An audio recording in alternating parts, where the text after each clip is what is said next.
A poor maid stands frozen on stage, her hands trembling as a billionaire raises his paddle. "You paid for me. Now do it!" she cries, her voice echoing through the silent crowd. Everyone gasps. They think he bought her for himself. But what happens next shocks the entire room. Instead of humiliation, he takes her into his mansion. But not for what the world expects. He needs her to care for his blind mother. And in that cold, empty house, something impossible begins to happen. The woman he bought starts healing the man who thought money could buy everything. But when tragedy strikes and the truth about his past comes to light, her faith is tested. Because sometimes the price of love is forgiveness. Now the world is watching. Will he prove that grace can't be bought? Or will pride destroy the only person who ever saw his heart? Tell me in the comments where you're watching from right now, and if this story speaks to you, make sure you hit subscribe so you don't miss the next one. The church hall glowed with strings of yellow lights, their soft flicker warming the wooden walls. The air buzzed with laughter, perfume, and the clinking of glasses. Men in tailored suits and women in glittering dresses filled the room, holding their numbered paddles like trophies. The event was called Maid for a Day charity auction, meant to raise money for a women's shelter on the south side of Atlanta. Riley Caldwell stood behind the curtain, smoothing the hem of her plain blue dress. It wasn't fancy. It wasn't new. But it was clean and ironed, thanks to her friend Carla, who had stayed up late pressing it after work. Riley's heart pounded hard, almost painfully. She pressed her hand to her chest and whispered a prayer. "Lord, let this be enough to help Mama." Her mother's hospital bills were more than she could handle. The insurance had stopped covering treatment 2 months ago, and Riley's jobs, cleaning homes during the day and wiping tables at a diner at night, barely paid rent. When she heard the church was hosting this event, she had hesitated. Being auctioned off, even for charity, didn't feel right, but desperation could make a person brave. "Number 12, you're up next," the host whispered, peeking behind the curtain. "You ready, sweetheart?" Riley nodded, even though her knees shook. The crowd's applause for the previous contestant faded, and the host stepped up to the microphone.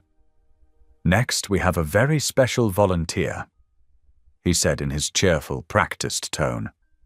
"Riley Caldwell. She's hard-working, kind, and all proceeds from her auction will go directly to the St. Anne's shelter." Riley took a deep breath and stepped onto the stage. The light hit her face, bright and blinding. She blinked quickly, forcing a smile. The crowd's murmurs grew. Some whispered kindly. Others chuckled. Her blue dress looked out of place among the gowns and suits, but she stood tall anyway. The bidding started low, $50, then $100. She smiled shyly each time someone lifted a paddle. The host joked, kept the room laughing, and for a moment it didn't feel so bad. Then a voice came from the back, calm, deep, and sharp as a knife. $10,000. The laughter stopped. Heads turned. Even the host froze, blinking into the crowd. At the very back of the room sat a man in a dark suit, his tie slightly loosened, his gaze unreadable. The spotlight didn't reach him, but everyone knew who he was. George Rowe, billionaire real estate mogul, the man who built half of Atlanta's skyline and never smiled doing it. $10,000? The host stammered. "Sir, that's very generous." George said nothing. He just tapped his paddle once, signaling he meant it. "Sold," the host said, half in shock. "To Mr. George Rowe." The room broke into whispers. Some were impressed, others disbelieving. Riley's hands shook. She hadn't expected to raise more than a few $100s. $10,000? That was more money than she had seen in her entire life. But the silence that followed made her stomach twist. The looks from the crowd weren't kind anymore. They were curious, some even cruel. She could almost hear what they were thinking. What would a billionaire want with a maid? Riley swallowed hard. She stepped off the stage, holding her small clutch close to her chest. As she passed the tables, someone muttered, "Guess money buys everything." She turned sharply, her heart pounding. "You paid for me," she said suddenly, her voice trembling but clear. "Now do it."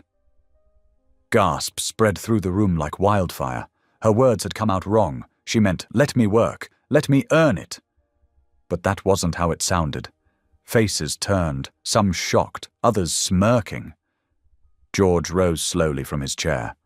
He wasn't smiling or angry, just calm, steady, and unreadable. "Monday morning?" he said simply. "My driver will pick you up." And then he left, just like that. The crowd broke into uneasy laughter. The host tried to joke about it, but Riley stood frozen, humiliated. Carla rushed to her side, whispering, "Let's go, don't listen to them." Outside, the air was cool and smelled like rain.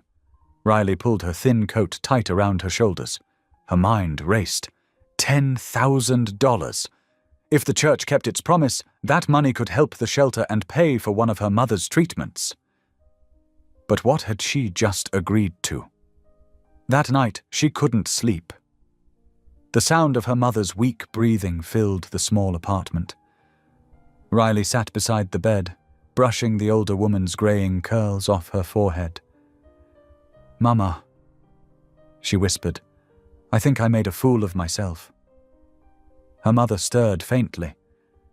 "If you did it with love in your heart, baby, it ain't foolish," she murmured. Riley smiled faintly.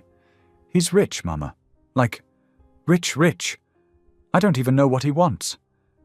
Her mother's weak hand found hers. "Maybe God does," she said softly. "Sometimes he uses the strangest people to show us his plan." Riley didn't answer. She just held her mother's hand until dawn broke through the window. Monday came faster than she expected. The city was grey with early morning fog as a sleek black car pulled up outside her apartment building. Riley stood by the curb, a single duffel bag at her feet. Her heart felt like a drum in her chest. The driver, a polite man in a suit, opened the door without a word. "Miss Caldwell?" he asked. She nodded, sliding in carefully. The leather seats were soft, the air faintly scented with cologne. As the car moved through the city, she stared out the window at the buildings rising higher and higher. When they stopped, she could hardly believe her eyes.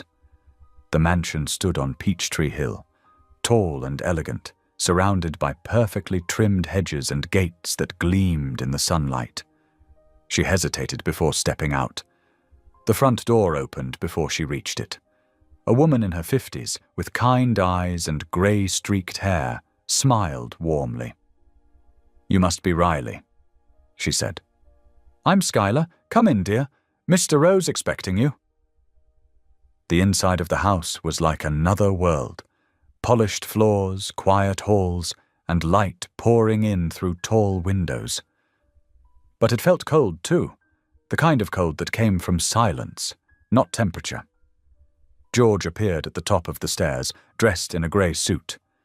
"You're on time," he said simply.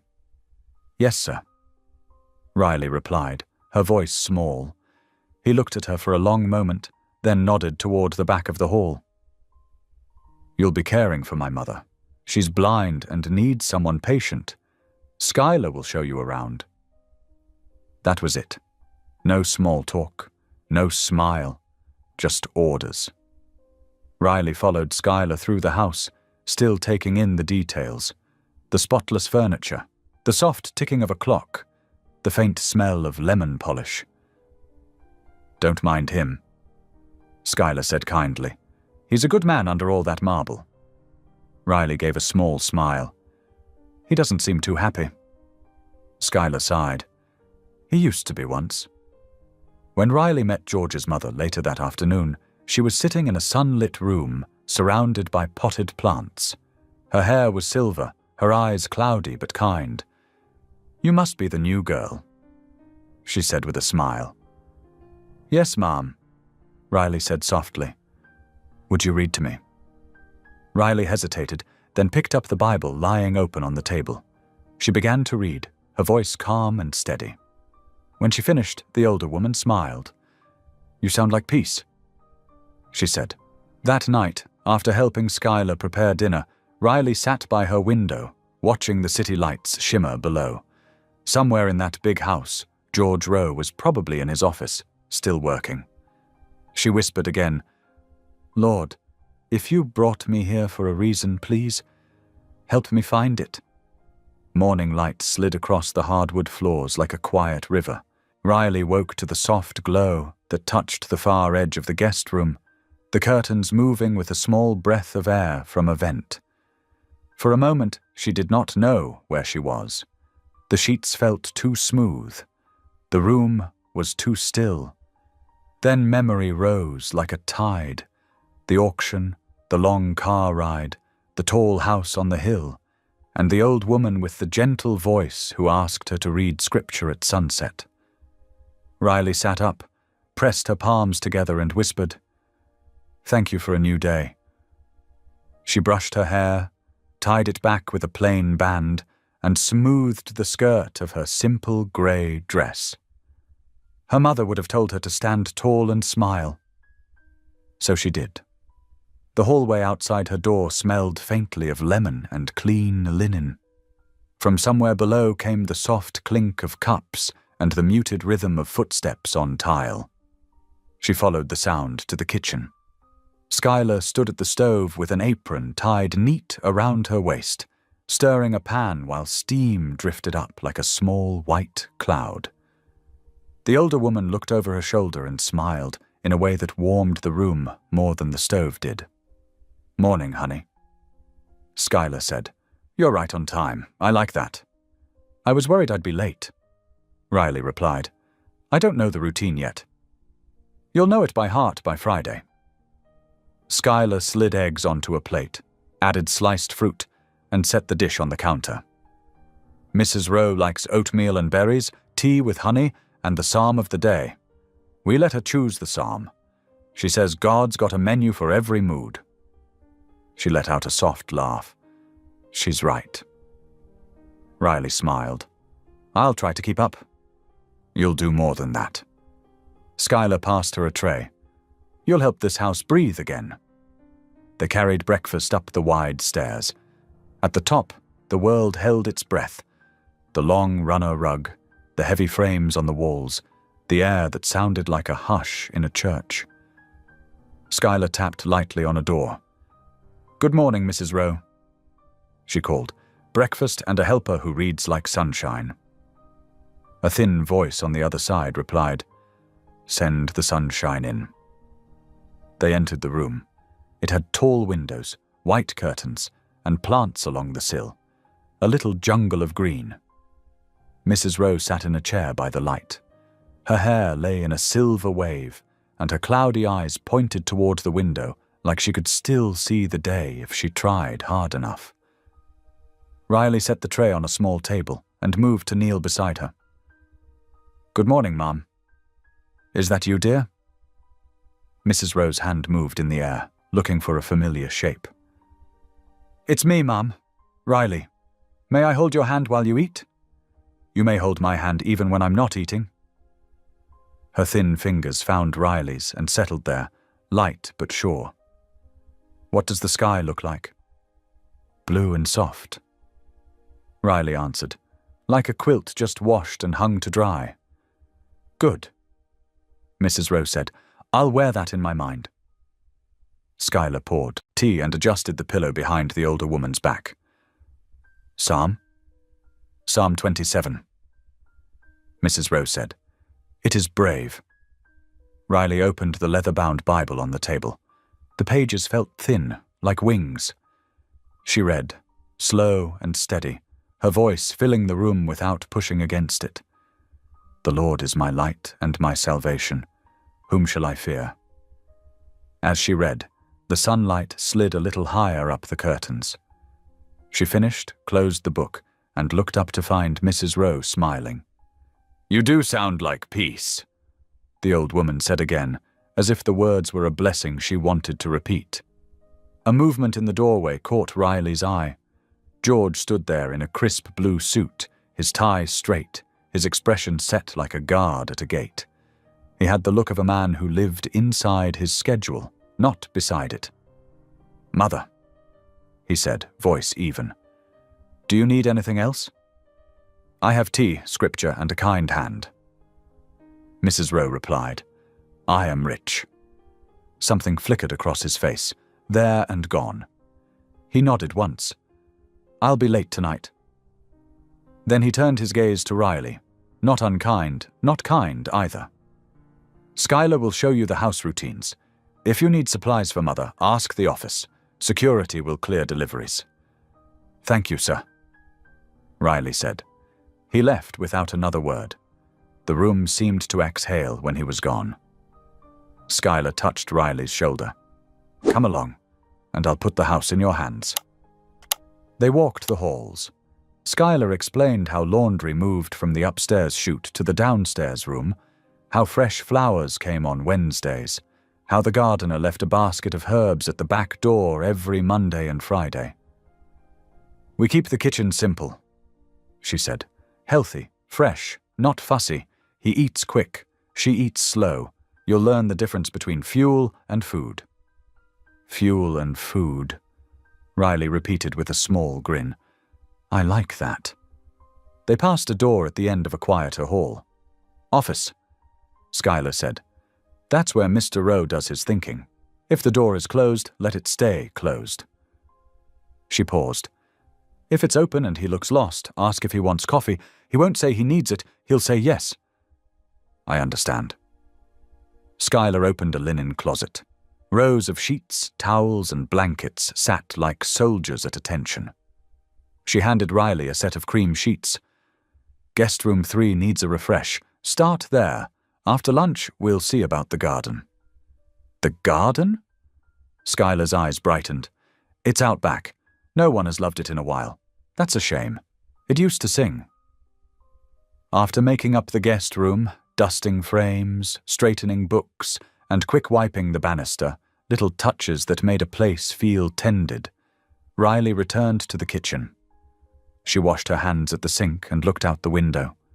A slice of yard stretched beyond the patio, then a low brick wall, and beyond that a tangle of bushes and rose canes that had forgotten they were roses. "Lunch?" Skylar asked from the fridge. "Something light for Mrs. Rowe." Riley answered. "I can bring it up." Skylar packed a tray, chicken soup in a shallow bowl, soft bread, cut pears, and a small vase with one white daisy. "Never forget the flour. A small good thing makes big hard things softer." Riley carried the tray upstairs. Mrs. Rowe's room now held a soft radio playing an old hymn. The older woman turned her head at the sound of footsteps. "I brought you soup," Riley said, setting the tray down. "And a daisy that refused to be ordinary today. Let me smell its stubbornness," Mrs. Rowe said. She breathed in the flower's tiny sweetness and smiled. "Ah, yes, that is a small good thing." They talked while she ate. Not about money or illness, about the names of flowers Mrs. Rowe remembered from her childhood, about a picnic she once had by a lake, where dragonflies landed on her toes. When the bowl was empty, Riley dabbed the woman's mouth, set the tray aside, and read a paragraph from a worn novel on the table. The scene held a simple joy, children running through sprinklers in summer.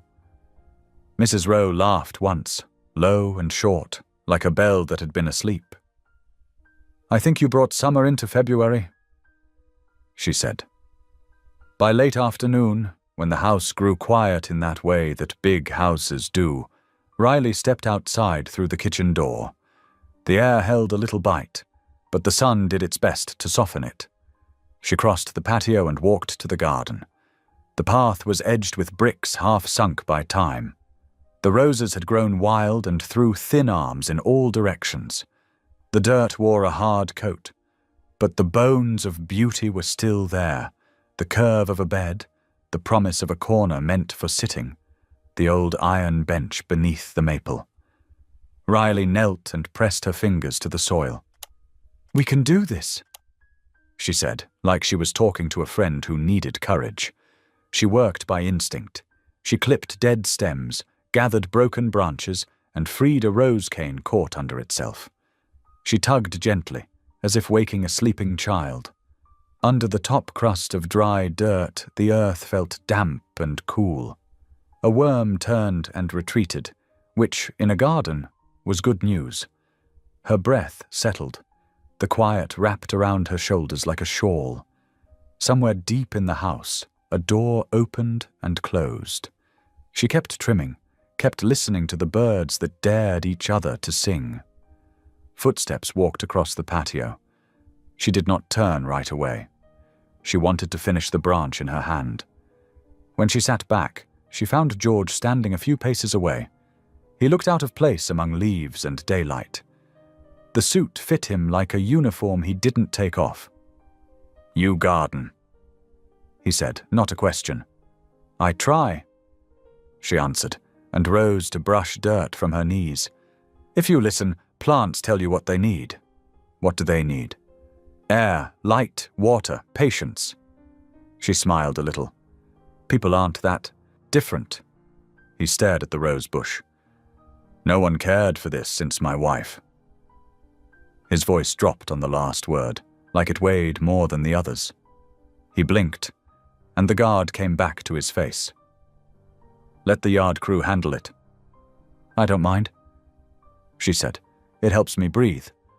He seemed to consider this. "Fine." He adjusted his cuff, then paused. "Do you paint as well?" He nodded at the faint smear of green on her wrist left by a leaf. Her cheeks warmed. "Sometimes. I draw more than I paint. It doesn't cost much to draw." "Skylar will find supplies," he said. "If it helps you. Breathe." "That's kind." Her words came out careful. She did not want to say too much or too little. "Thank you." He nodded once. It could have been a goodbye or a truce. He turned and walked back across the patio, down the hall, into the house's cool shadow. The screen door clicked behind him. The roses listened to the quiet again. Near 4 o'clock, Skylar called from the kitchen door. "Tea time, dear, for the both of you." She brought a tray with 2 mugs, lemon slices, and a plate of shortbread. They sat on the patio steps, their knees side by side like old friends, even though this was only day 1. "Tell me about your mama," Skylar said. Riley looked at the patch of sky between the trees. Words came like a slow stream. She loved gospel music and the way rain made the air smell. She named me after a song. She always said God listened extra close when we prayed tired. She swallowed. She's been sick a long time. Skylar reached over and squeezed her hand. Sometimes the tired prayers go the highest. They finished tea and went back inside to prepare supper. Nothing fancy. Roasted chicken, green beans with garlic, small potatoes tossed in oil and herbs. The kitchen filled with warm smells. The radio hummed. Riley's hands moved with the ease of many meals cooked in small spaces. Here the counters were long, the pans heavy-bottomed, the knives sharp. "That last bit of salt goes at the end," Skylar said, and Riley nodded. They worked like they had known each other at another time, in another kitchen, where 2 women fed a family and traded stories while the clock made slow circles. When the oven timer chimed, the front door opened. Voices murmured in the foyer, a pair of men speaking low and fast. Business words, contracts, sites, numbers. The second voice faded. A door closed, and a quiet settled like dust after a small storm. Footsteps came down the hall. George appeared in the kitchen doorway, sleeves rolled up now. Tie loosened, as if he had wrestled with a long day and only half won. "Dinner in 10, Skylar said, her tone kind but not deferential. He nodded. "Mother. Rested well. Ate all her lunch. Chose Psalm 27. Skylar's eyes softened. "She missed you." Something shifted in his expression. He did not reply. He picked up 2 glasses, filled them with water, and carried them to the dining room like a man who needed to do a useful thing with his hands. Riley took a plate upstairs to Mrs. Rowe first. Small portions, a cloth napkin. The daisy returned to the tray. She sat with the older woman while she ate, describing each bite the way you describe the sky to someone who can no longer see it. "The beans are bright and crisp," she said. "The potatoes taste like rain smells. The chicken is warm and kind." Mrs. Rowe laughed at that, a sound like metal warmed by sunlight. "Tell me what he sounds like," the old woman said suddenly. "Who?" Riley asked, though she knew. "My son." Riley thought of George's even voice in the doorway, the way it changed by 1 degree when his mother spoke. "He sounds like a stone that used to be part of a river, but got moved to a wall." Mrs. Rowe's hand paused above her plate, then resumed its small search for the next bite. "Yes," she said quietly. "That is the sound." Downstairs, the dining room table was long enough for a family reunion, but only 2 places were set. Schuyler served. Riley carried a basket of bread. They ate without fanfare. Knives clicked. Water glasses made small rings on wood. After a few minutes, George looked up. "My mother likes you," he said. "I like her," Riley replied. He cut his chicken, considered his plate, then said, "If you need time off, arrange it with Schuyler. If you need money for the work upstairs, the office handles purchase orders on Thursdays." Riley met his eyes. "I'm not here to take. I'm here to care." He stared back like he was searching for a trick and could not find one. "Good," he said at last. "Care is rare." A quiet came, but it felt less heavy now. When the meal ended, Schuyler shooed them both away from the dishes. "Go along," she told Riley. "Take Mother her evening tea. He'll pretend to work and actually think." "I heard that," George said, almost smiling. "Good," Schuyler answered. "Thinking is the first step to doing right." Riley carried a delicate cup upstairs on a small saucer. In the doorway she paused. Mrs. Rowe sat very still, her hands folded, chin tilted up like a flower leaning toward the last light. Riley set the cup down and sat beside her. "Would you like me to read again?" "Read me a prayer tonight," Mrs. Rowe said. "Something for sons who need rest." Riley read softly. When she finished, the house had grown even quieter. She helped the older woman settle into bed, straightened the blanket, and made sure the small bell lay within reach. "Tap twice if you need me," she said. "I'll come." "Twice," Mrs. Rowe repeated. "And you, tap once if you need God. He'll come." Riley smiled. I believe he already did. When she stepped into the hall, she found George there again, as if worry had raised him like an alarm and sent him to guard the threshold of a mother's sleep. He looked at the bell, at the folded hands, at the dim lamp. "She's comfortable?" Riley said. He nodded, still watching his mother's face. "She hates the dark." "She isn't in the dark," Riley answered. "She is in the light she remembers." He glanced at her then, slow and direct. Something like respect passed through his eyes, quiet as a shadow of a bird over water. "Good night," he said. "Good night, sir." Back in her room, Riley washed her hands, rubbed a sore spot on her wrist where the garden had left its mark, and sat on the edge of the bed. The day stretched behind her like a path she had walked in careful steps. She thought of her mother's breath at home, thin but steady. She thought of the rose canes, freed from their own weight. She thought of a son who stood in doorways and did not know how to come in. She took out the small sketchbook from her duffel and drew by the light of the bedside lamp. First, lines of the garden gate, then the curve of the old iron bench, then a hand, thin with soft veins, curled over a daisy stem. She shaded slowly, pressing and lifting the pencil until the page held a small truth. A soft sound drifted from the hall. Not a voice, a step. She rose, cracked her door, and looked out. The house lay in its night stillness. At the far end of the corridor, the office door stood open a few inches. Light spilled across the rug in a thin gold band. Somewhere inside, paper whispered, then stopped. Riley thought of Schuyler's advice. If the door is open and he looks lost, ask if he wants coffee. It was late for coffee. It was early for courage.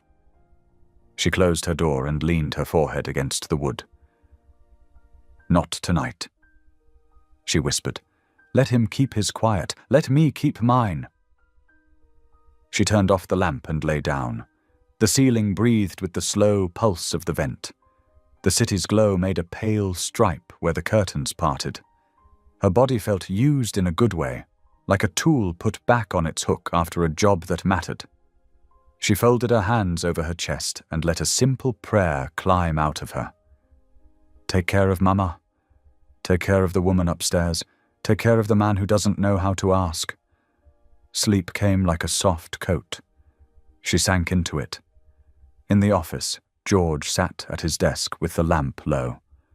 A photograph leaned against a stack of files. He set his hand on it.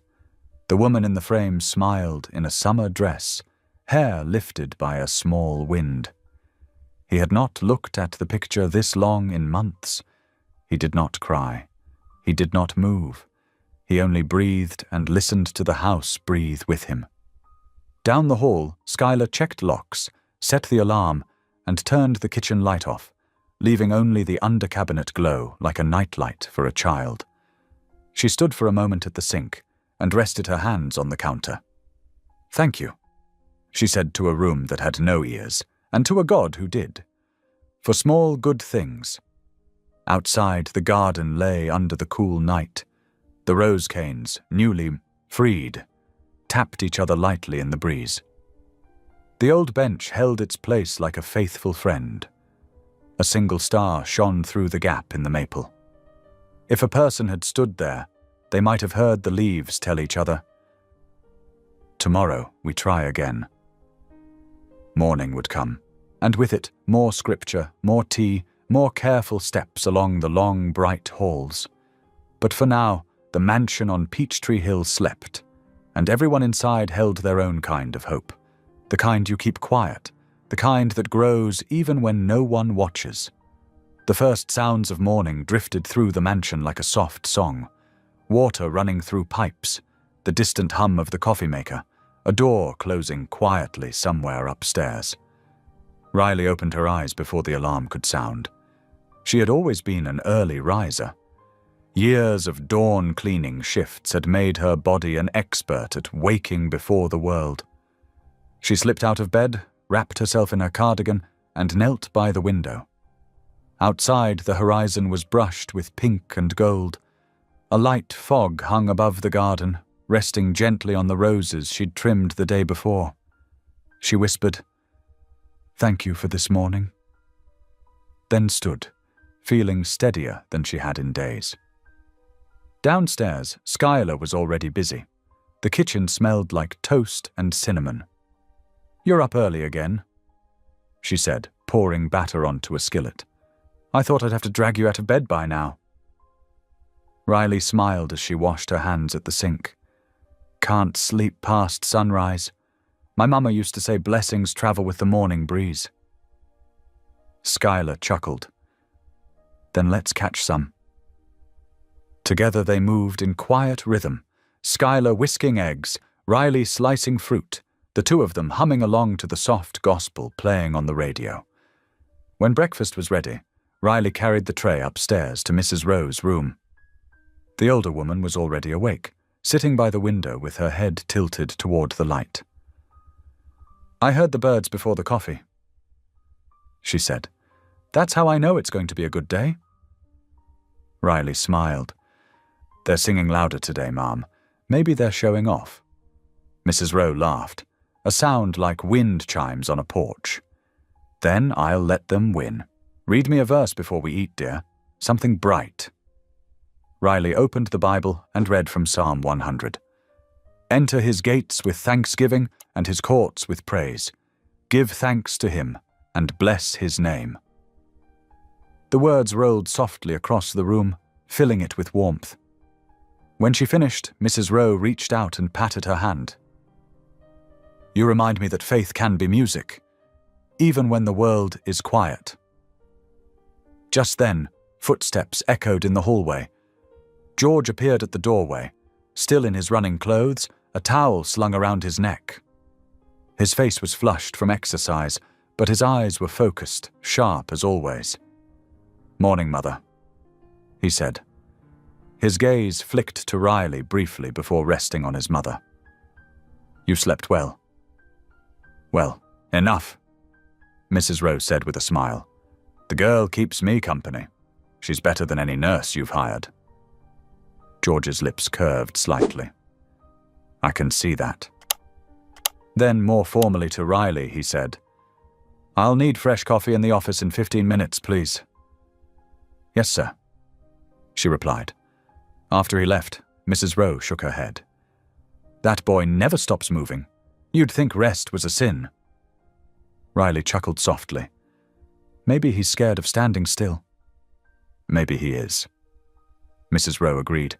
Standing still means listening, and he's not ready to listen yet. Riley found herself repeating those words an hour later as she stood at the counter in the office, setting down a fresh cup of coffee beside George's computer. He sat behind a massive oak desk, eyes fixed on his laptop screen, typing fast and hard. Papers were stacked neatly in front of him, a row of files lined up like soldiers waiting for orders. He didn't look up when he said, Thank you. You're welcome, she replied softly, turning to go. But something made her pause, maybe the tightness in his shoulders or the exhaustion in the slump of his neck. Would you like the window open, sir? It's a pretty morning. George stopped typing. He glanced toward the tall window, where sunlight spilled through sheer curtains. Fine, he said after a moment. A little air might help. She opened the window. A soft breeze entered, carrying the faint scent of fresh-cut grass. He seemed to breathe deeper without realizing it. I'll be outside if you need me, she said quietly. He nodded. You're different from the others. Riley froze. Sir, the others who worked here, they stayed quiet, but it wasn't peace. It was fear. He looked at her finally, his expression unreadable. You're quiet, but it feels steady. Her heart fluttered, though she didn't know why. I just try to do things with care, Mr. Rowe. My mama used to say peace isn't the absence of sound, it's the presence of love. He studied her for a beat longer, then turned back to his screen. You may go. Riley left the office, her hands trembling slightly, not from fear, but from something gentler and unfamiliar. Respect, maybe, or understanding, maybe both. By midday, the house came alive. Delivery trucks rumbled down the driveway with supplies for the new housing project George was funding. Skylar directed workers from the porch, clipboard in hand. Riley carried water and sandwiches to the laborers, grateful for the chance to help. One of the workers, a middle-aged man with kind eyes, grinned at her. You work for the big guy, huh? Heard he's got no time for smiles. Riley shrugged with a half-smile. Maybe no one's given him a reason to yet. The man chuckled. Then maybe you'll be the one. She laughed softly but didn't answer. Later that afternoon, she found Mrs. Rowe resting in her chair. You look thoughtful, the older woman said. I was just thinking about people, Riley replied, sitting beside her. Some seem so strong, but they're just tired inside. Mrs. Rowe nodded slowly. Strength and loneliness wear the same coat, child. The trick is learning to tell them apart. They fell into an easy silence, listening to the wind hum against the windows. After a few minutes, Mrs. Rowe spoke again. You have a way of softening things, Riley. Even my son. Don't think I don't notice. I don't do anything special, Riley said quickly. I just try to be kind. That's special enough, Mrs. Rose said with a knowing smile. People like my son live in fortresses. Kindness is the only key that fits the lock. That evening, the mansion's lights glowed golden against the dark sky. Dinner was simple: grilled salmon, steamed vegetables, and biscuits. George joined them at the table, though he ate quietly, lost in thought. Schuyler kept conversation light, asking about the construction site, the weather, the new volunteers. Riley spoke only when spoken to, but she felt George's gaze flicker toward her once or twice, like a man curious despite himself. After dinner, Mrs. Rowe retired early. Schuyler excused herself to the laundry room, leaving Riley to clear the dishes. George lingered by the window, one hand in his pocket, the other holding a glass of water. You read to my mother every day? He asked suddenly. Yes, sir. She smiles more now. He paused. Thank you. You don't need to thank me, she said softly. She's the one teaching me. He looked at her again, something almost human in his eyes now, something tired, something sad. My wife used to read to her too, he said quietly, before the sickness took her sight. Riley hesitated. You must miss her. George's jaw tightened. Missing doesn't change what's gone. No, Riley said gently, but remembering can heal what's still here. He looked like he wanted to argue, but no words came. Instead, he simply turned toward the stairs. Good night, he said. Good night, sir. When he disappeared down the hallway, Riley leaned against the counter, heart full of something she couldn't name. Maybe pity, maybe understanding, maybe both. Later, in her small room, Riley wrote in her journal, a habit she'd kept since she was a girl. Her handwriting was neat but simple. Dear Lord, thank you for today. Thank you for peace in small things, for kind words, for work that feels right. Please help me be light in this house, even if no one notices. Amen. She closed the notebook and looked out the window. The garden below glimmered in the moonlight, the roses swaying gently in the night breeze. Somewhere in the house, she imagined George sitting alone in his office again, the glow of his lamp, the only light left on. And she prayed, for him, for Mrs. Rowe, for herself, that tomorrow would bring another chance for hope to grow. Morning broke soft and silver over Peachtree Hill. The world outside the mansion was quiet, except for the cooing of doves on the roof and the low hum of city traffic far below.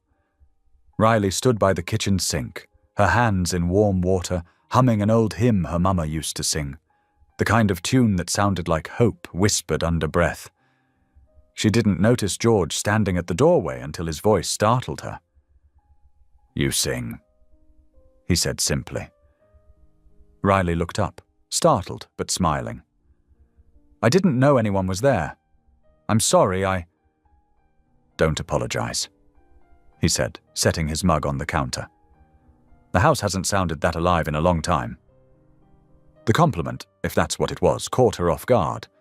Well, sir, I guess I'll take that as a good thing. He gave a small nod. It is. Schuyler entered just then, carrying a stack of freshly folded napkins. She eyed George with a knowing look, like a mother bird watching a chick test its wings. Coffee's hot, Mr. Rowe, she said lightly, and you might consider keeping that one around. Her voice could bless a ghost. Riley flushed. Oh, stop. George's lips twitched, almost a smile. We'll see, he said. Good morning, Schuyler. Morning, boss, Schuyler said, shaking her head as she left. Some sunshine in your kitchen won't kill you. Riley laughed quietly. George only sighed, half amused, half unsure how to respond. Later that morning, Riley tended to Mrs. Rowe, who was sitting beside the window with a crocheted blanket over her knees. I heard my son talking to you, she said, her blind eyes twinkling with mischief. He doesn't talk to most people before his second cup of coffee. He was kind, Riley said softly. Maybe a little grumpy, but kind. Mrs. Rowe smiled knowingly. He's more frightened than grumpy, dear. People forget that fear can wear an expensive suit. That made Riley pause. Frightened of what? Losing again, Mrs. Rowe said simply. When his wife died, he buried more than his heart. He buried his laughter too. Sometimes I think he buried God. Riley nodded slowly. Maybe God's waiting for him to come dig him back up. Mrs. Rowe chuckled. You've got a way with words, girl. Keep saying them around my son. He needs to hear things that sound like life. The next few days passed in a calm rhythm. Morning prayers, breakfast, reading, tending the garden. The roses had begun to respond to Riley's care, tiny buds showing red and yellow at their tips. Every afternoon she found a few moments to sketch the blooms in her notebook. Sometimes, from his office window, George would catch sight of her outside and pause in his typing, watching her without realizing why. One Thursday, he came down to the garden just as she was putting away her shears. You're turning this place around, he said. Riley looked up, surprised but pleased. The earth just needed someone to listen to it. He stepped closer, folding his hands behind his back. I'm not good at listening, he admitted, to people or dirt. She smiled gently. It's never too late to start. He studied her for a moment, the wind tugging lightly at his sleeve. How old are you, Riley? 28. So young to sound like a preacher. My mama was the preacher, she said with a small laugh. I just borrowed her lessons. He nodded thoughtfully, looking around the garden. She must have been proud of you. Riley's smile faltered. She was. Still is, I hope. He looked at her, realizing too late that he had touched something tender. I didn't mean to. It's all right, she said, quickly blinking away a tear. She's sick, but she's strong. I try to be too. There was a quiet moment between them, just wind and the faint sound of birds in the trees.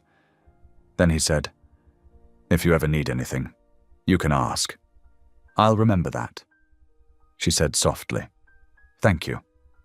He nodded once, then turned back towards the house, his footsteps slow, thoughtful. That night, Riley's phone rang just as she was folding laundry in her small room. She glanced at the caller ID, St. Anne's Hospital. Her heart dropped. Hello, she said, her voice tight. Miss Caldwell, said a nurse gently. Your mother's condition has worsened. You should come as soon as you can. The world tilted. Riley gripped the edge of the bed for balance. I'll be there, she whispered. Within minutes, she was downstairs, finding Skylar in the kitchen. I need to go, she said breathlessly. My mama, Skylar didn't need more explanation. She took Riley's hand. Go, baby, I'll tell him. Take the car. I can't take his car. Yes, you can, Skylar said firmly. I'll handle him. Riley nodded, grabbed her coat, and ran out into the night. Hours later, the quiet of the hospital room pressed down around her. Machines beeped softly, and her mother's breaths came slow and shallow. Riley held her mother's frail hand, whispering prayers between tears. You can rest, Mama. I'll be okay, I promise. Her mother smiled weakly. You always keep your promises, baby. I love you. Love you more. A moment later, her chest rose one last time, and then didn't. The silence that followed was too big for words. 3 days later, it rained during the funeral. The small church was filled with friends from the shelter, old neighbors, and a few kind faces from her past. Riley sang the hymn her mother loved most, her voice trembling but strong. "It is well with my soul." The song echoed through the hall like a prayer wrapped in sorrow. At the back of the church, unnoticed by most, George stood quietly in a dark coat. He had arrived late, choosing not to disturb her. He didn't know why he had come. He told himself it was out of respect, or duty, or something decent. But when he saw Riley's tear-streaked face as she clung to the casket, he felt something shift deep inside him, a small, sharp ache he hadn't felt in years. After the service, he approached her outside, under the dripping trees. She looked up, startled. "You came," she said softly. "I did," he said simply. "I'm sorry for your loss." She nodded, exhausted. "Thank you. I can cover the hospital bills," he offered quietly. "You shouldn't carry that burden alone." Her expression hardened through the tears. "No, Mr. Rowe. You can't buy grief. Or God." He swallowed, caught off guard by the firmness in her tone. "I appreciate what you've done," she said, her voice breaking slightly. "But this is something I have to walk through myself." He opened his mouth to argue, but saw something in her eyes, a quiet strength that made his words fall flat. He nodded slowly. "All right." Riley stepped back, looking at him with a kind sadness. "You've been kind to me and your mama, but I can't come back right now." He hesitated. "You're quitting?" "I'm letting go," she said softly. "I need time to grieve, to remember who I am." He nodded again, eyes dark with something unspoken. "Take all the time you need." She gave a faint, trembling smile. "Goodbye, Mr. Rowe." Then she turned and walked away into the grey rain, her umbrella trembling in her hands. That night, George stood in his office, staring out the tall window at the rain-slicked garden. The roses she had tended bent under the downpour, their petals heavy with water. He set his hand against the glass, watching the drops slide down, merging into one another. Skylar stepped into the room quietly. "She won't be back, will she?" he said without turning. "Maybe not right away," Skylar said gently. "But don't mistake silence for an ending." He closed his eyes, jaw tightening. "She said I can't buy God." Skylar gave a small smile. "She's right." He sighed, the sound weary and raw. "Then what can I do?" "Maybe stop trying to buy things," Skylar said softly. "Start earning them." He turned toward her. "How?" "By living different, by listening." She gestured toward the rain. "Even the sky's trying to tell you something." He looked back outside. The rain eased, leaving a pale reflection of the city lights on the wet leaves. Somewhere in that faint shimmer, he thought of Riley's words, of her mother's quiet faith, of the song she sang through her tears. And for the first time in a long while, George Rowe whispered a prayer, awkward, uncertain, but real. "God," he said under his breath, "if you're still out there, teach me how to listen." The only answer was the soft tap of rain against the window. But somehow, it felt enough. The rain had not stopped for 2 days. It was a steady, soft rain, the kind that seemed to cry for you when you were too tired to do it yourself. The church sat quiet under the grey sky, its steeple half hidden by the low clouds. Inside, rows of wooden pews creaked beneath the weight of friends, neighbours, and strangers who had come to pay respects to a woman they all said the same thing about. She never stopped praying for people. Riley sat in the front row, hands clasped tightly in her lap. She wore a simple black dress and no jewellery. Her eyes were swollen, her throat sore from the hymns she had sung the night before at her mother's bedside. The service hadn't even started yet, and already she felt hollowed out, like a house with all the windows open, letting the wind blow through. Carla sat beside her, holding her hand. "You holding up?" she whispered.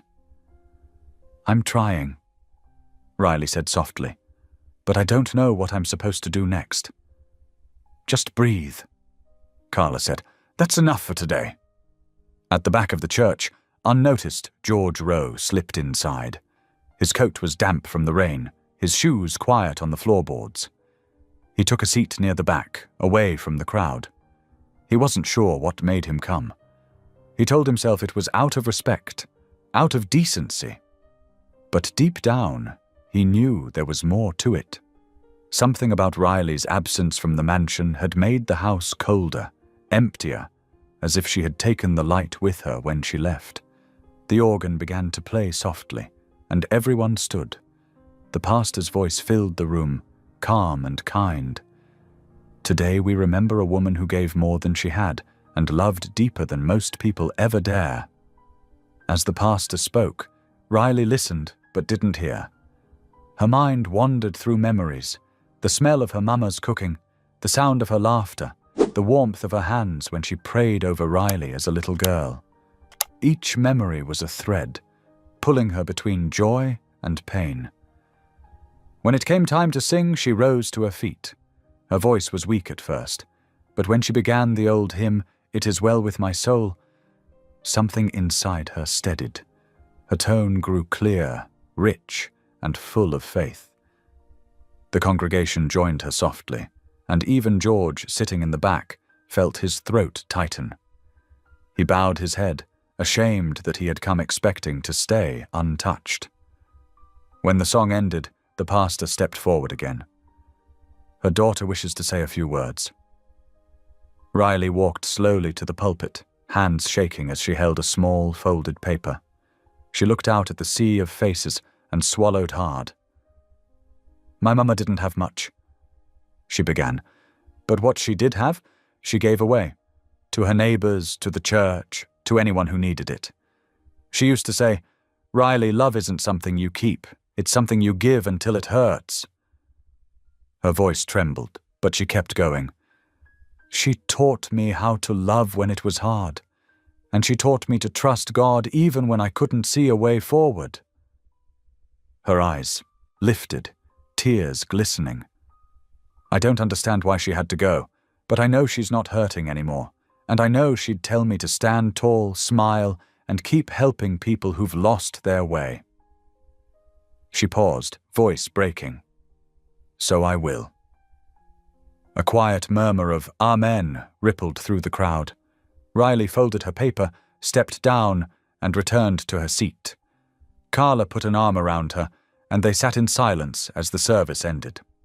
Outside, under the grey sky, people gathered with umbrellas, hugging, offering soft words that didn't help but came from good hearts. Riley stood by the grave, her hand resting on the wet wood of the casket. Raindrops mingled with her tears. "Goodbye, Mama," she whispered. "You did your job. I'll try to do mine." When she turned, she froze. George stood a few feet away, rain dripping from his coat collar, his eyes steady but gentle. He gave a small nod. "I'm sorry for your loss," he said quietly. "Thank you," she managed. "I didn't want to intrude," he said. "I just wanted to be here." She nodded, eyes red. "You didn't have to." "I know," he said, "but I needed to." For a moment they stood there in silence, rain pattering on the ground between them. Then he said, "I can take care of the hospital bills. It's the least I can do." Riley's expression hardened slightly, not out of anger, but conviction. "No," she said softly. "You've done enough." "Riley," she shook her head. "You can't buy grief, Mr. Rowe, or peace, or God." Her voice cracked, but she held her chin up. "And I think that's what you've been trying to do." He stared at her, the words hitting harder than he expected. He wanted to argue but couldn't. Instead, he nodded once. "You're right." She looked at him for a long moment, sadness and compassion mixed in her gaze. "You've been kind," she said gently, "but I need time. Time to remember who I am. Time to find my faith again." He wanted to say something, anything, but the right words wouldn't come. Finally, he said the only thing that felt true. Take all the time you need. She gave a small, broken smile. Goodbye, Mr. Rowe. And with that, she turned and walked away, the black umbrella trembling slightly in her hands. He watched her go until she disappeared into the grey crowd. Then he exhaled slowly, realizing that her words had left something behind, a crack in the stone wall he had built around himself. That evening, back at the mansion, Schuyler found George standing by the window in his office, staring out at the rain-soaked garden. The lights were dim, and the house felt emptier than it ever had. She's gone, isn't she? Schuyler said quietly. He didn't turn. Yes. You're going to let her go for good? He was silent for a long time. She said, I can't buy God. Schuyler smiled sadly. She's a smart girl. He rubbed his temples. She's more than that. Then prove it, Schuyler said softly. Stop trying to buy things. Start earning them. He turned toward her, his expression raw. How? I've built buildings, businesses, empires. I don't know how to build people. Then start small, she said. Build kindness, build trust, build a reason to believe again. He looked back out the window, where the rain had slowed to a soft drizzle. The roses outside were bent, but still standing. Maybe, he said quietly. I can start with the garden. Schuyler nodded. Good place to start. When she left him alone, George stood there for a long time. The city lights flickered below, and the sound of rain faded into the hum of night. He closed his eyes, remembering Riley's voice in the garden, the calm way she'd said, "It's never too late to start." He didn't know if he believed it yet, but for the first time in years he wanted to. He sank into his chair and whispered into the quiet, "If you're real, God, show me how." No thunder answered. No miracle burst through the clouds. Just the steady sound of rain, soft and faithful, falling on the house she had left behind. In the days after the funeral, the rain finally stopped. The city dried slowly, like a face after tears. Sunlight returned, first weak and thin, then stronger. The mansion on Peachtree Hill stood quiet. Breakfast trays came and went. Mrs. Rowe still asked for scripture each morning. Schuyler kept the house steady, but without Riley the rooms felt larger, the halls longer, the pauses heavier. Even the garden seemed to wait. George went back to work like a man who feared stillness. He woke early, ran hard, and filled his hours with meetings. He visited sites, checked numbers, and signed stacks of papers. Yet each night, when he set his phone down, the silence pressed on him. He would look toward the garden and remember the way Riley had crouched by the roses, gentle hands freeing tangled stems. He remembered the sound of her voice when she read to his mother, warm, calm, like sunlight on a winter floor. One morning, he stood at the tall office window, hands in his pockets, watching the city wake. He had a meeting near the edge of town to walk an old building he planned to buy and turn into luxury lofts. The deal was good. The profit would be clean and quick. But the idea felt thin, like a suit that no longer fit. He picked up the phone and dialed a different number instead. "Darren," he said when his project manager answered. "Pull the files on the Eastgate complex, the one by the old bus depot. The numbers don't work for high-end. I want a new plan." "What kind of plan?" Darren asked. George looked at the garden, at the bench, at the wet stones where sunlight had begun to pool. "Housing," he said. "Affordable, safe, clean. I want families in there, women with children, people coming out of shelters." There was a long pause on the line. "That's new," Darren said slowly. "Can we talk cost?" "We'll make it work," George said. "It doesn't have to turn gold. It has to turn lives." Another pause. Darren cleared his throat. "All right, sir. I'll meet you at the site at noon." "Make it 11," George said, And bring the structural reports. We're not going to polish a ruin. We're going to rebuild." He hung up and stood very still. The word rebuild hung in the air and then settled inside him as if it had found a home. 2 weeks passed like this. Meetings, site visits, new drawings spread across long tables. He sat with architects and argued for more windows, more light, more community space.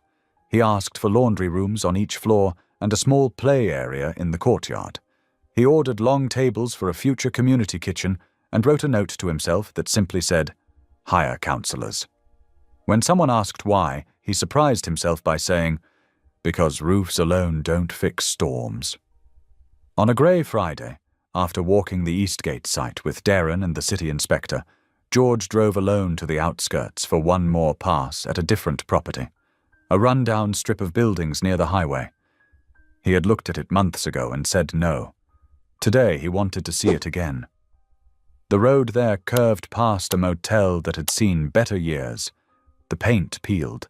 The ice machine rattled. A neon vacancy sign flickered like a tired eye. He slowed at a red light. A woman in a faded uniform pushed a cart across the second-floor walkway, lifting heavy bags of laundry into a bin. She wore no jacket against the wind. Her head was bent, but the way she moved, careful, steady, like she handled fragile things, caught him. The light turned green. He should have driven on. He did not. He pulled into the lot and parked under a bent lamp. For a moment he only watched her. She knocked on a door, called housekeeping, then pushed the cart inside. A few minutes later she came back out, dragging 2 bags, and turned her face toward the parking lot. His breath caught. Riley. He got out of the car before he could talk himself back into leaving. Gravel crunched under his shoes. She didn't see him until he was halfway across the lot. When she did, she froze. Her hands tightened on the cart handle. He stopped several feet away, leaving the space between them like a small field where words might grow or die. "Hello," he said, voice low. "Mr. Rowe." Her voice held surprise and a wall. She glanced toward the office, toward the other rooms, and back to him. "You shouldn't be here." He nodded once. "You're right, and yet here I am." She looked tired, not the kind of tired a full night's sleep could fix. Her uniform was clean but thin. A pen was tucked behind her ear. A folded paper stuck out of her apron pocket, probably a list of rooms. "Are you—" he began, then stopped. He didn't know how to ask, "Are you okay?" without sounding like he wanted to fix it. "How long have you been working here?" "A week," she said. "Maybe 8 days. Time feels strange in places like this." He followed her eyes to the long walkway, to the doors with chipped numbers. A woman in a hoodie carried ice to a room. A little boy sat on the steps with a plastic car, making small engine sounds under his breath. "I didn't come to pity you," he said. "I came to ask for help." She blinked. The wall in her gaze cracked but did not fall. "Help with what?" He told her. Not fast, not slick, plain and simple. About Eastgate, about the families, about the plans to rebuild, about laundry rooms and sunlight, about councillors, about kitchens, about a courtyard where a kid might learn to run without fear. He told her he was tired of making money that could not make a person whole. "It sounds good," she said when he finished. She was breathing a little faster now, hope rising in her like warm air. "But who runs it?" "You do," he said. She laughed once, short and sharp. "No, sir. I clean rooms." "You build trust," he said. "You manage chaos. You read a room and calm it. You led my mother back to laughter. That's project leadership." She shook her head. "I'm not a director. I don't know the first thing about permits and codes." "You know the first thing about people," he said. "I have managers for codes. I need you for hearts." She stared at him, and for a second an old ache passed through her eyes. Grief first, then pride, then fear. "Is this guilt?" she asked, voice soft but steady. "About the bills? About the funeral?" "No," he said. He would not look away. "This is change." A door opened. A woman in a maid uniform stepped out and glanced between them. Riley gave a quick nod that said it's fine, and the woman moved on. "Pray about it," he said. The words surprised them both. "Or think about it. Or sit with it. But please, don't say no because you're scared." She pressed her lips together. His gentleness dismantled her anger faster than his money ever could. "I don't make big choices fast," she said at last. "I don't either anymore," he replied. "Take your time, I'll wait." "How would I reach you?" she asked. "Called Skylar," he said. "She'll get me." At the sound of Skylar's name, some tension left her shoulders. She nodded. "All right." He dipped his head once, a small bow, a thank you, maybe both, then walked back to his car. At the door he turned and said, "You don't have to save me to say yes, just help me save them." She watched him drive away. The neon sign blinked twice and settled back to its slow blink. She touched the pen behind her ear, then pulled out the folded paper and wrote a single word on the margin. Eastgate. That night, after her shift, after she walked the bus route back to the small room she rented behind a church, after she checked the 2 messages on her old phone, one from Carla, one from the shelter director thanking her for dropping off blankets, she sat on the edge of the bed and stared at the wall. A church bell across the street chimed 9. She laced her fingers and rested her forehead on them. "God," she whispered, "I don't want to make a mistake because I'm tired. If this is pride, take it. If this is fear, name it. If this is you, clear the road." When she lifted her head, nothing magical had happened. No wind shook the window. No light filled the room. But a calm rose in her chest like warm water. She reached for her phone and scrolled to a name she trusted. "Skylar," she said when the call connected. "Baby," Skylar answered, relief flooding her tone. "I've been praying you'd call." "Did he send you?" Riley asked. "Lord, no," Skylar said. "I sent myself. I was going to call tonight anyway. I thought I'd try again in an hour." They both laughed, and the laugh sounded like a bridge. "He came to see me," Riley said. "At the motel." "I know," Skylar said. "He told me he hoped he didn't mess it up. What do you think?" Riley's voice softened. "Is he different?" "Yes," Skylar said, simple and sure. "He's softer, scared but softer. He's been changing plans. He's been listening more. He walks around like the ground might talk if he slows down." "Can I trust him?" Riley asked. The question was not about money or hours, it was about heart.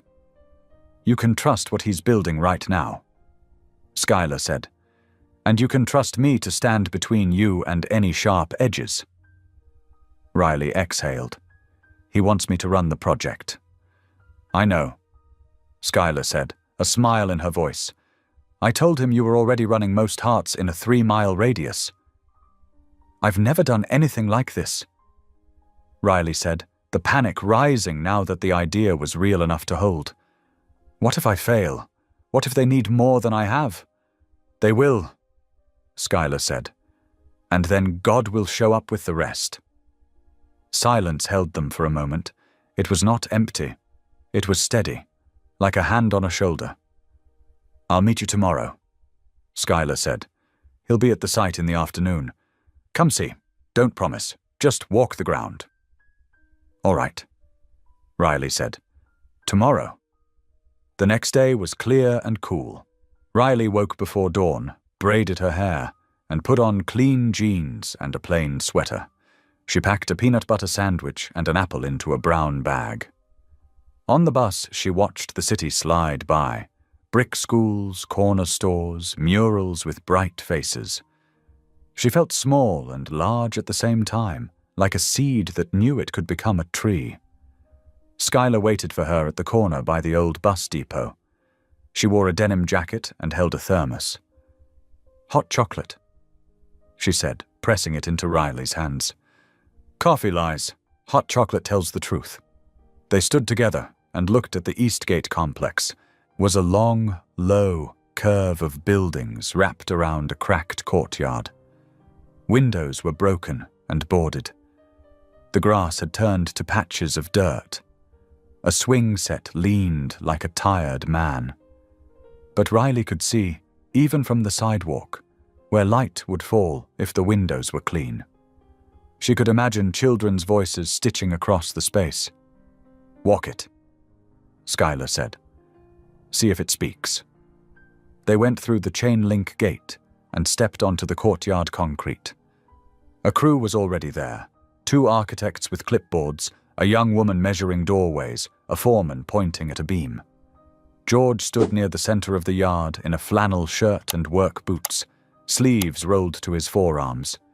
He looked like a man who had remembered he had hands. He saw them and came over, not fast, not slow. "Thank you for coming," he said. "I'm only looking," Riley said. "Looking is step 1. He replied. He led them through the first building. The hall smelled like dust and old smoke. He pointed to rooms and spoke in clear, simple lines. 2-bedroom here. We'll widen doorways, safety bars and bathrooms, windows to the courtyard so parents can watch kids from the kitchen sink, laundry at the end of each hall, community room on the ground floor with tables and a small library." He paused. No TVs in the community room, books, puzzles, people. He took them to the stairwell. Fresh paint, good lights, cameras for safety but not to scare. Staff on site 24 hours, not guards, guides. We hire from the community, we train. They walked outside to the courtyard. He stopped at the broken swing set and touched the rusted chain. "New swings," he said. "And a small garden, not fancy, just tomatoes and herbs. People feel different when they grow things." Riley looked at the chain. She imagined little hands grabbing on, feet pumping, a laugh thrown high into the air. She swallowed. "We're calling it Haven," he said, "unless you have a better name." She shook her head. "Haven is good."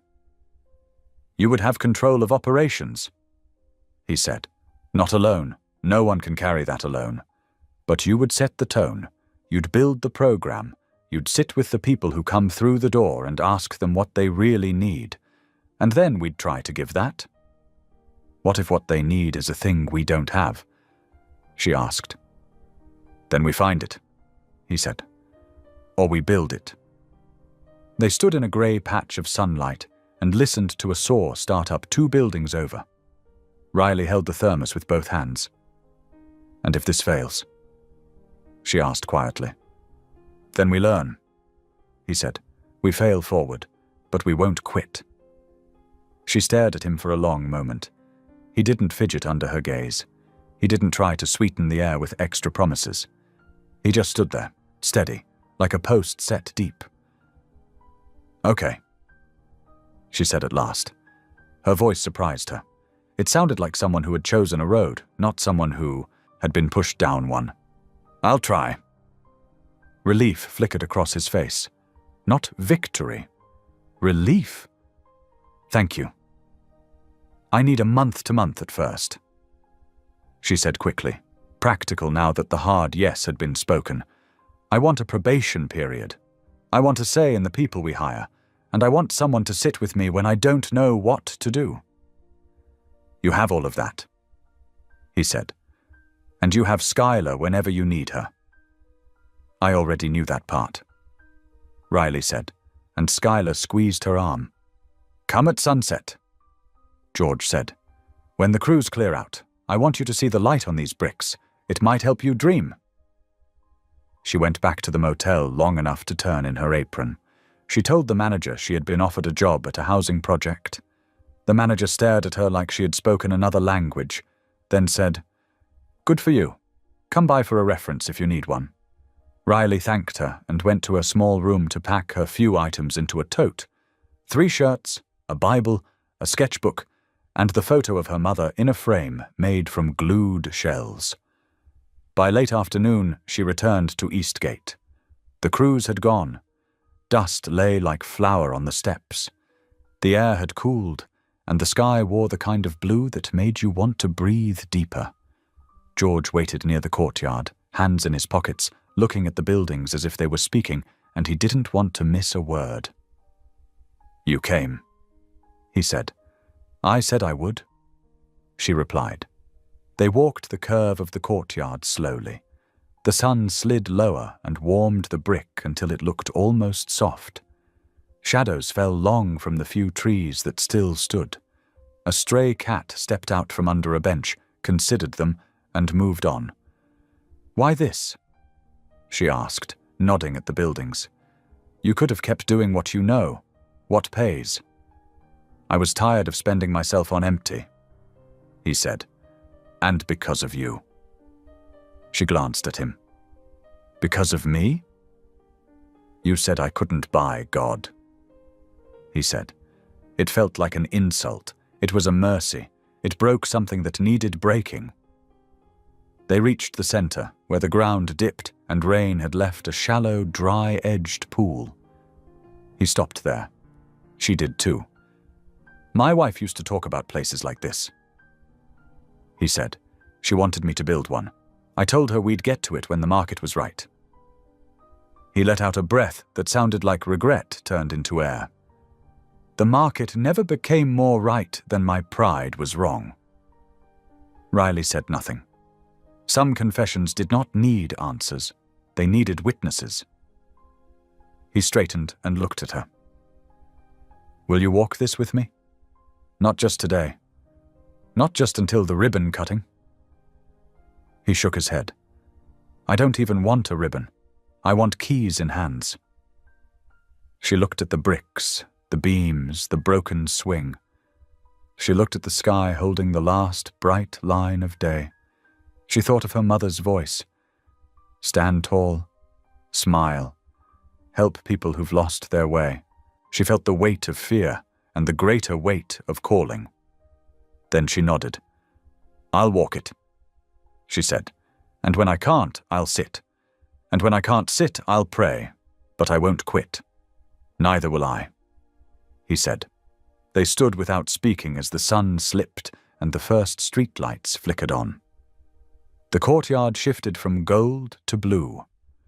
A wind rose and moved a paper across the concrete with a dry whisper. The broken swing creaked once, like it remembered the sound of laughter, and was trying to make it on its own. "Tomorrow," he said. "Tomorrow," she echoed. They left by the gate and stepped onto the sidewalk. The city exhaled around them, cars, voices, a bus pulling up with a sigh. They did not touch. They did not make promises too big for the day to hold. They only walked side by side for a half block, then stopped at the corner where paths parted. "Good night," he said. "Good night," she said. He went one way. She went the other, carrying the light of the last line of sunset inside her like a small, sure flame. And for the first time since the hospital room, she felt something close to joy. Not loud, not wild, but sturdy, like a handhold on a steep hill. Back at the mansion, Skylar set 2 mugs on the counter and smiled into the quiet kitchen. "Thank you," she said to the room and to God, "for small good things that become big ones." Upstairs, Mrs. Rose slept with the daisy vase on her nightstand and a psalm folded beneath it. In the office, the photograph on George's desk caught a sliver of moonlight. In her rented room, Riley taped her mother's shell frame above the bed and wrote 3 words on a scrap of paper. "We build Haven." She set the paper on the pillow and turned off the light. Outside, the city kept breathing. And somewhere in the old bones of Eastgate, a future began to stir. Morning sun poured through the half-cleaned windows at Haven, turning dust into gold in the air. The place smelled of paint and new lumber, of sweat and possibility. Riley stood in the courtyard with a clipboard Skylar had handed her, half amused that anyone trusted her with one. She wore old jeans, a t-shirt, and sneakers splattered with primer. Around her, the buzz of saws and hammer taps mixed with laughter. For the first time in months, the noise in her ears wasn't grief. It was life being built. George walked up carrying 2 cups of coffee. He had traded his suits for a flannel shirt and work boots. He looked younger without the armor of formality. Though the weight in his eyes hadn't vanished, he handed her a cup. 2 sugars, he said. You remembered? She smiled. I forget a lot of things lately. I'm trying not to forget the right ones. They walked through the first floor together. She checked the volunteers' sign-in sheet. He asked questions about supply orders and blueprints. When a nail gun jammed, he knelt to fix it himself. Riley watched, surprised at how naturally. He worked beside the crew instead of above them. It wasn't a show, it was a man learning how to serve. At lunch, everyone gathered in the empty community room, sitting on overturned buckets and boards. Skylar passed out sandwiches and apples. One of the volunteers, a young mother from the shelter, asked George why a billionaire cared about a broken neighborhood. He didn't give a speech. He just said, "Because broken neighborhoods are full of people. And I finally figured out people are worth more than profit." The words hung in the air like a small gospel. Riley met his eyes and saw the truth in them. As weeks passed, Haven began to take shape. Windows gleamed. Fresh paint covered the scars on the walls. Children's drawings, houses, hearts, stick figures holding hands started to appear on the bulletin board near the entrance. Riley managed schedules, fielded questions, and soothed tempers when the crew grew tired. She learned to read blueprints, to order supplies, to negotiate gently but firmly with vendors who tried to overcharge. At night, she stayed late, sweeping floors, humming to herself. One evening, a thunderstorm rolled in fast.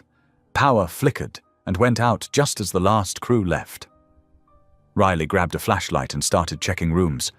She found George in the office, hunched over papers by the light of his phone.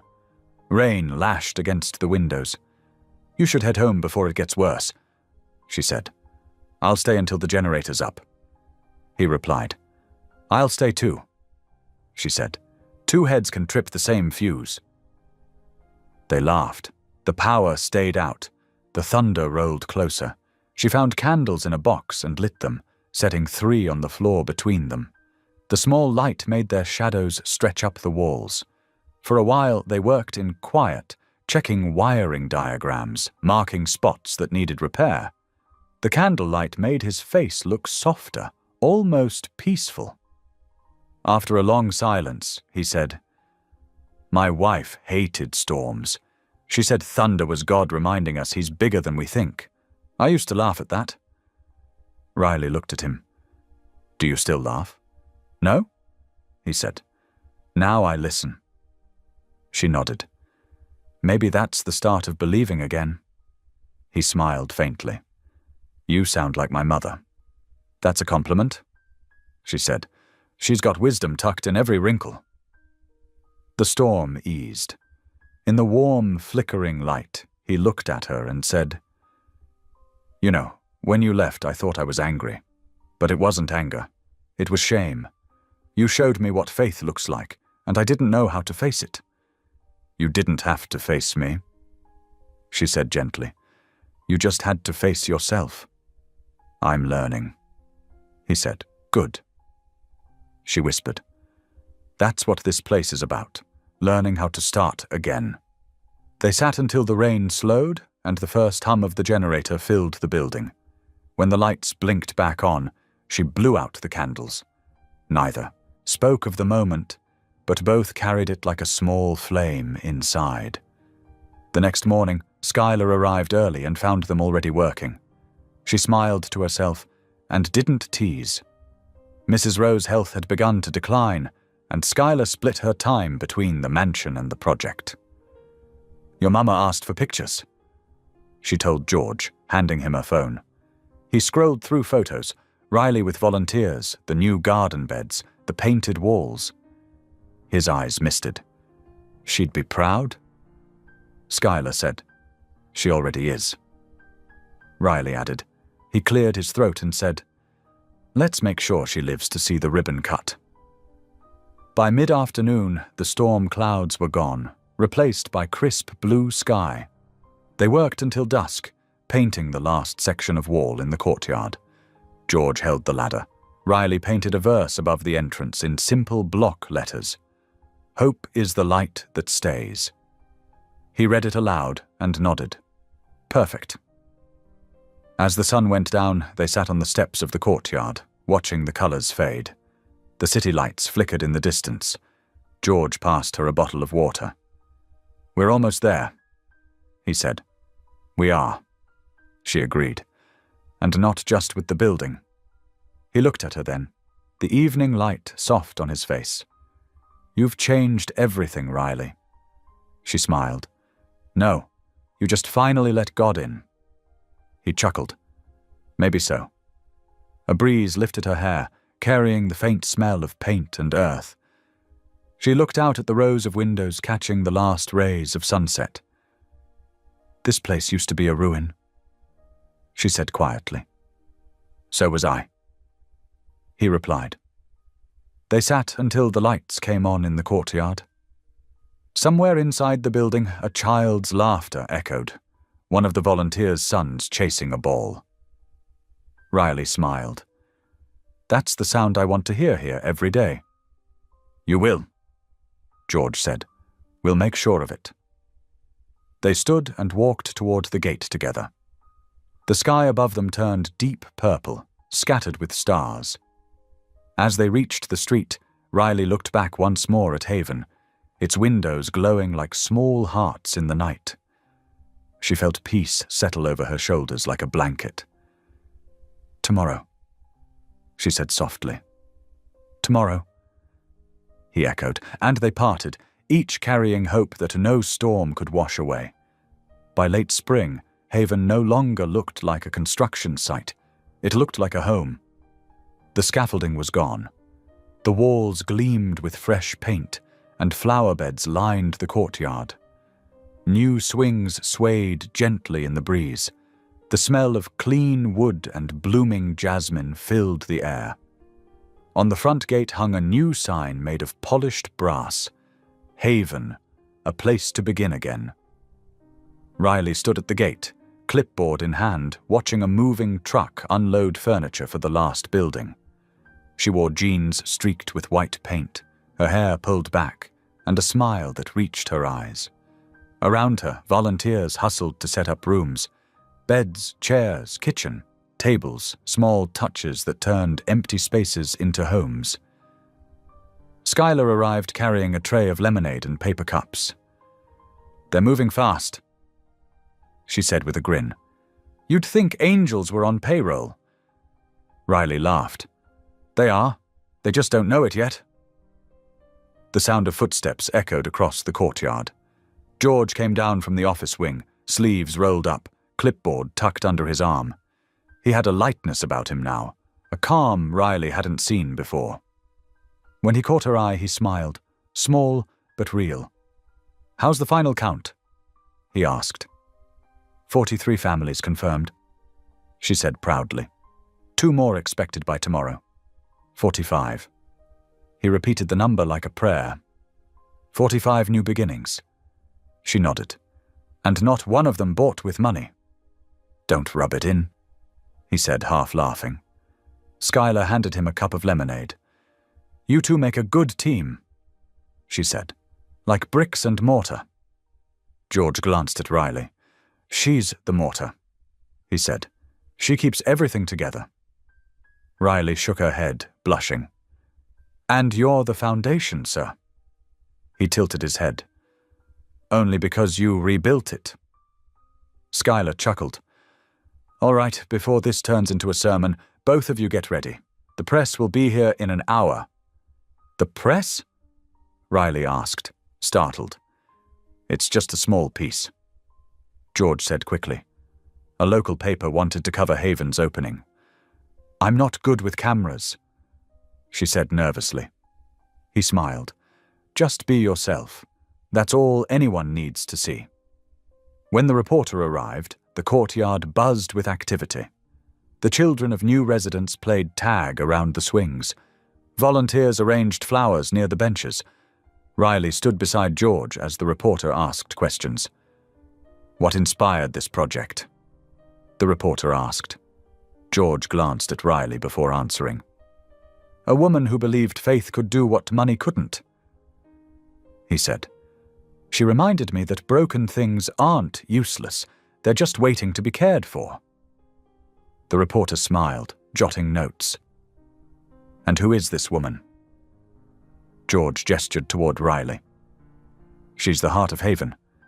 None of this would exist without her. The words hit her harder than applause. For a second, she couldn't breathe. Cameras flashed. She blinked through the brightness, offering a quiet smile. The reporter thanked them, shook hands, and left to interview a few families. When the courtyard finally emptied, Riley turned to George. You didn't have to say that. I did, he said simply. Because it's true. She hesitated. You've changed, Mr. Rowe. He smiled faintly. Call me George. I think I've earned at least a first name by now. Okay, George. It felt strange on her tongue, but right in her heart. They walked slowly through the courtyard. Sunlight gleamed on the new windows, and laughter drifted from the play area. A young mother sat under the awning, rocking her baby. Nearby, two boys argued over a ball, then dissolved into giggles. Riley stopped to watch. That sound, she said softly. It's what I dreamed about. George nodded. The sound of second chances. They stood together for a moment, just watching life unfold. Then Skylar's voice carried across the courtyard. Lunchtime, y'all. Come eat before everything gets cold. George and Riley joined the others at a long wooden table set up under a tent. Sandwiches, fruit, lemonade, and a big chocolate cake that Skylar claimed was her ribbon-cutting miracle. She made George slice the first piece and Riley serve it. Cameras clicked again, but this time no one minded. After the crowd ate and drifted away, Riley lingered behind, picking up paper cups and napkins. The air had turned golden. She looked up at the old iron swing set, now freshly painted, children still laughing as it creaked gently in rhythm. For the first time in a long time, she felt truly at peace. George came up behind her quietly. You did it, he said. She smiled. We did it? He studied her for a moment. You could go anywhere now, you know. You could do anything. She shook her head. I think I'm right where I belong. He looked down, then said softly, So am I. The words hung between them, simple, unforced, and full of meaning neither dared to name. That evening, after the last family had gone to their new rooms, the three of them, George, Riley, and Skylar, sat on the patio steps watching the city lights flicker on below. The sun dipped low, painting the sky in shades of rose and gold. You know, Skylar said, when this started, I prayed God would give this place a soul. I didn't expect he'd give it 3. Riley laughed softly. We just followed his breadcrumbs. George nodded. And somehow they led us here. A moment of quiet passed. Then Skylar stood and stretched. Well, my knees are done. You two close up the gates.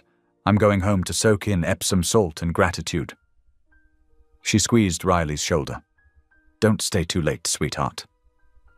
When Skylar left, the courtyard grew still except for the rustle of leaves.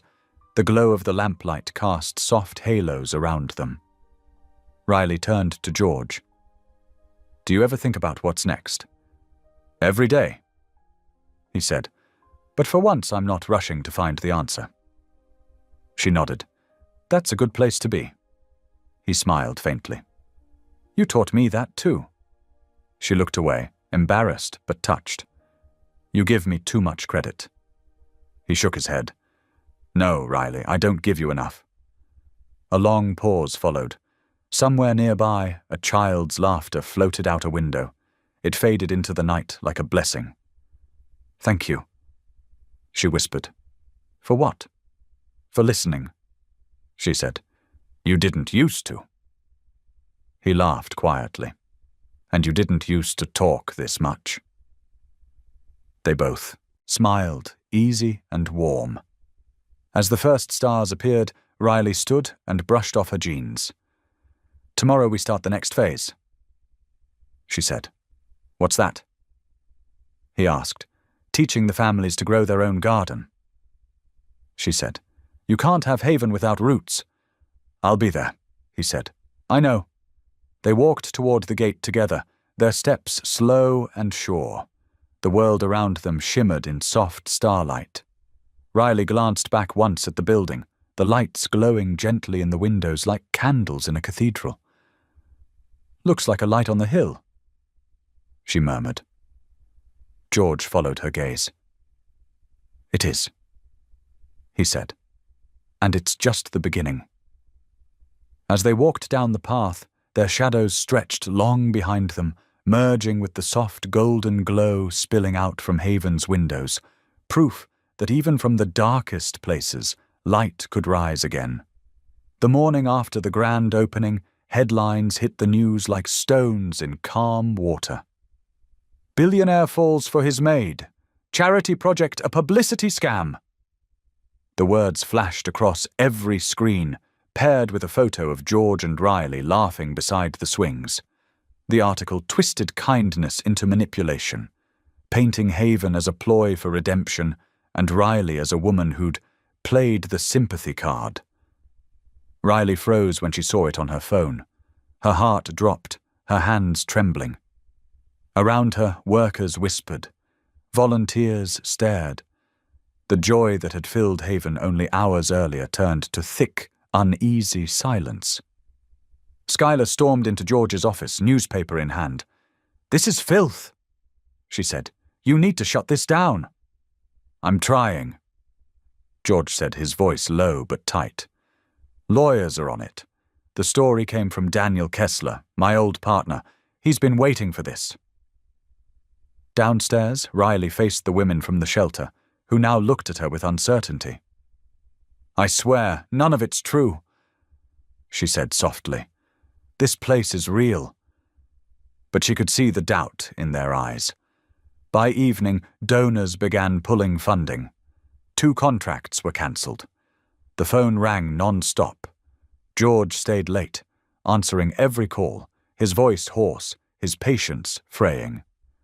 When Riley came to the door, he looked up with tired eyes. They want you to resign, he said. She stepped closer. Then I will. You don't have to. Yes, I do. Her voice broke. If staying hurts this place, I'll leave. He stood abruptly. I built this with you. And now you'll have to keep it standing without me. She whispered. That's what faith is. Trusting that good work survives even when you're gone. Tears shimmered in her eyes, but she didn't let them fall. She reached out, touched his hand briefly, then turned to leave.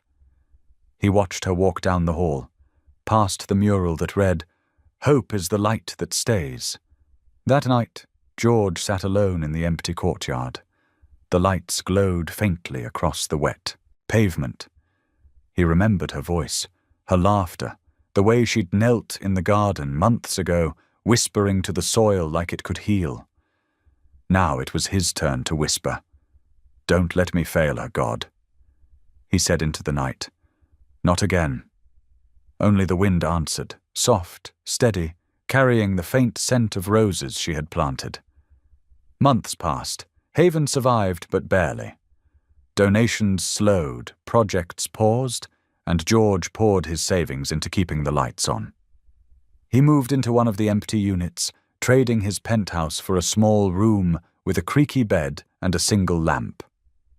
The mansion stood dark now. His mother had passed peacefully, and Skylar divided her time between helping at the shelter and tending the gravesite. Each night George worked in the courtyard, sweeping, fixing, and praying.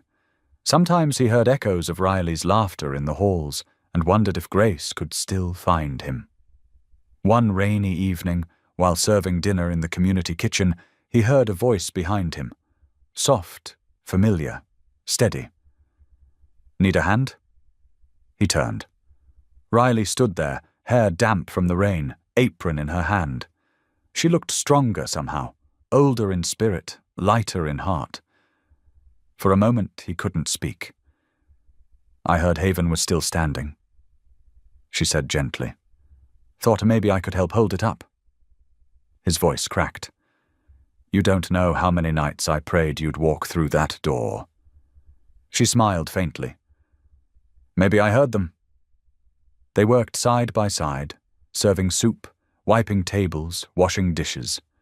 Between them, words weren't needed, just the rhythm of service, of grace rediscovered. When the last guest left, George turned to her. "You were right. I couldn't buy peace. I couldn't buy God." Riley met his eyes. "You didn't have to. He was waiting for you to give yourself instead." He knelt suddenly. Not in romance, but repentance. "Riley, I'm sorry for all of it, for the pride, the blindness, the hurt." She placed a hand on his shoulder. "You already made it right. Look around. Haven's still breathing." Tears filled his eyes. "Not because of me, because of you. Because of us," she corrected softly. The rain eased outside. Moonlight poured through the window, casting silver across the floor. They bowed their heads together, silent, humbled, grateful. A year later, Haven thrived again. New families, laughter, gardens blooming. At the front desk hung a framed photo, Riley and George at the first anniversary, holding hands over the plaque that read, "From Servitude to Service." One afternoon, a little girl tugged Riley's apron. "Miss Riley, is it true you were once sold at an auction?" Riley smiled, kneeling beside her. "No, sweetheart, I was found." George, standing nearby, smiled too, and as sunlight filled the room, the air seemed to whisper the truth of it. Grace always finds a way home. Thanks for spending a moment here with me. If this story touched you, let's keep this connection going. Hit subscribe, and I'll see you in the next one.